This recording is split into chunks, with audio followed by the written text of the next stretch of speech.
शिक्षण भी होता है, पैसा भी मिलता है, लॉजिस्टिक हैंडलिंग सब कुछ मिलने के बाद दुनिया भर में इनको एक्सपोर्ट करने का काम भी पाकिस्तान से किया जाता है। भारत ट्रेड में विश्वास रखता है, पाकिस्तान टेररिज्म में विश्वास रखता है। भारत ट्रेड को बढ़ावा देता है, पाकिस्तान टेररिज्म को बढ़ावा देता है। भारत दुनिया में चौथी बड़ी अर्थव्यवस्था बन गया तो पाकिस्तान दुनिया भर में आतंकवाद बढ़ाने वाली व्यवस्था बन गया। ये दो अंतर हैं, लेकिन भारत ने एक न्यू नॉर्मल तय किया है। अगर आतंकवादी हमला करना करोगे तो युद्ध जैसा आपको प्रहार झेलना पड़ेगा।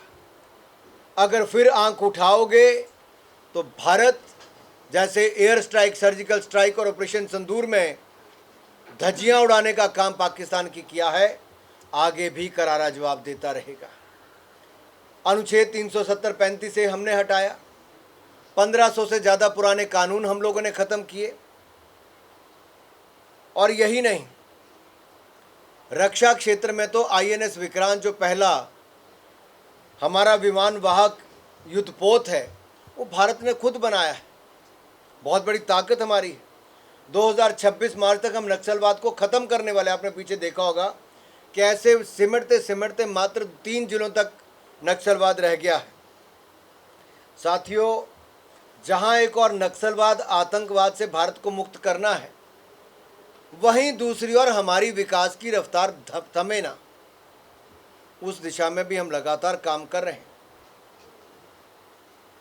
आज अगर आप देखेंगे, जहां एक और भारत चौथी बड़ी अर्थव्यवस्था बना है और सबसे तेजी से बढ़ने वाली अर्थव्यवस्था भी भारत है, वहीं सन 2024-25 में वस्तुओं और सेवाओं में $825 बिलियन का रिकॉर्ड निर्यात यानी कि एक्सपोर्ट हमने किया है।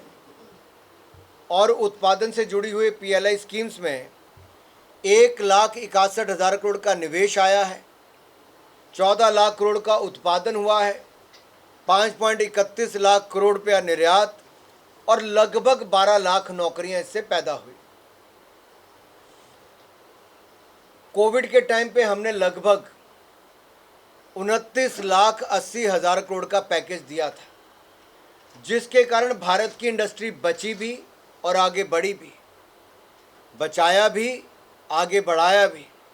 और भारत में पेटेंट्स की जो संख्या है वो भी 5,978 से बढ़कर अब 1,03,057 हो गई, जो लगभग 17 गुना ज़्यादा बढ़ी है।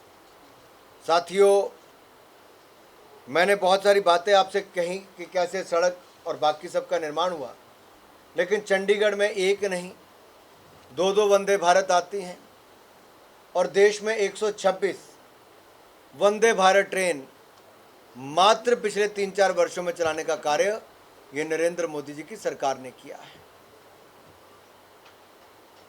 टेक्नोलॉजी के क्षेत्र में एक उड़ान में, अगर मैं स्पेस की बात करूं, क्योंकि मैंने स्किल की बात कर दी, स्टार्टअप की बात कर दी, शिक्षा की बात कर दी, स्वास्थ्य की बात कर दी, अगर मैं स्पेस टेक्नोलॉजी की बात करूं तो चंद्रयान, मंगलयान ये मिशन हमारे सफल हुए, आदित्य L1 सोलर सफल हुआ।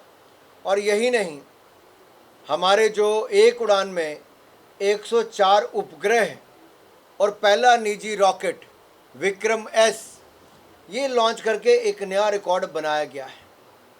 आज दुनिया भर के लिए भारत सैटेलाइट छोड़ने के लिए और स्पेस की एक्टिविटीज़ के लिए एक बड़ा केंद्र बिंदु बना है।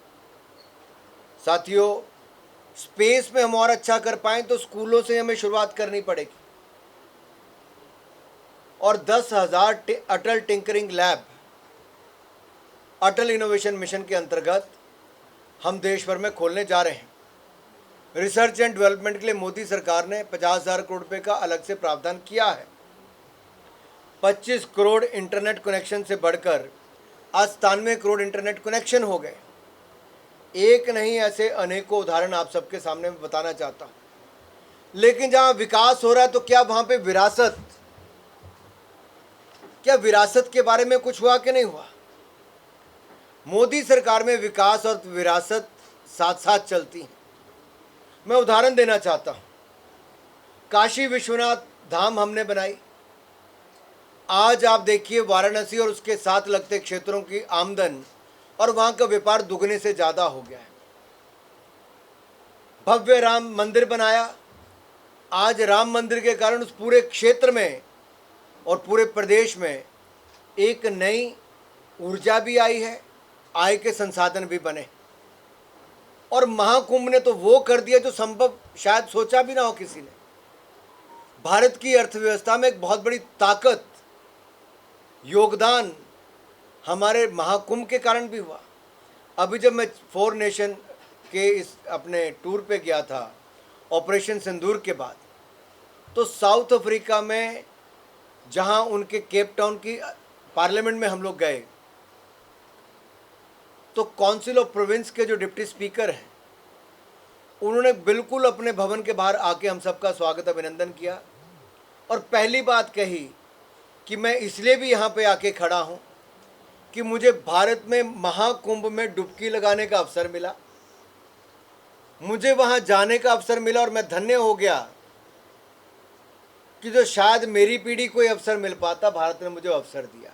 आप कल्पना कीजिए दुनिया के किस किस कोने से कौन कौन लोग आए और उन्होंने कहा कि करोड़ों लोग सड़कों पे पैदल चल रहे हों, किसी के मन में कोई तनाव ना हो और चेहरे पे खुशी और प्रकाश नजर आता हो। ये हिंदू धर्म की एक बड़ी ताकत है और भारत के एक बड़े आयोजन की। और दूसरी ओर मैं जहाँ पे भी इन 4 देशों में गया, बहुत बड़ी संख्या में मेरे अपने सिख समुदाय के भाई भी मिले। उन्होंने कहा जी हमने कभी सोचा नहीं था करतारपुर कॉरिडोर बन सकता है, हेमकुंड साहब में रोपवे पहुंच सकता है, 550वां प्रकाशोत्सव गुरु नानक देव जी का और 400वां गुरु तेग बहादुर जी का इतने धूमधाम के साथ मोदी सरकार ने मनाया। हमारे सिख भाई और हमारे गुरु ग्रंथ साहब जब अफगानिस्तान में उन पर संकट आ गया था तो नरेंद्र मोदी की सरकार ने कई बार हवाई जहाज भेजकर सबको सुरक्षित निकाला भी और साहबजादों की शहादत को आज पूरी देश और दुनिया को बताया और वीर बाल दिवस भी उसके लिए मनाया। ये कई बातें हैं कि अपने आप में दिखाता है कि विकास और विरासत कैसे साथ में चलते हैं। मैं इतना ही कहूँगा, प्रसाद योजना के अंतर्गत सांस्कृतिक स्थलों के लिए 1900 करोड़ रुपया भी मोदी सरकार ने दिया है। भगवान बिरसा मुंडा जी का जनजातीय गौरव दिवस हमने मनाने का काम किया। 11 साल में 462 जो कलाकृतियाँ जो हमारी चोरी हो गई थी, पहले जो चोरी हुई थी 11 साल में हम लोग उनको वापस लाए, जबकि उससे पहले यानी कि सिर्फ 13 ही कलाकृतियाँ वापस आई थी 2014 से पहले, और मोदी जी ने 11 साल में 642 कलाकृतियाँ वापस लाने का काम किया। मैं इसको बहुत कुछ कह सकता हूँ लेकिन ज़्यादा नहीं कहूँगा क्योंकि नहीं तो आपके सवाल रह जाएंगे। मैं तो अंत में इतना ही कहूँगा, उपलब्धियों भरे 11 साल, गरीबों का कल्याण, वंचितों का सम्मान और उपलब्धियां बेमिसाल, सेवा बेमिसाल।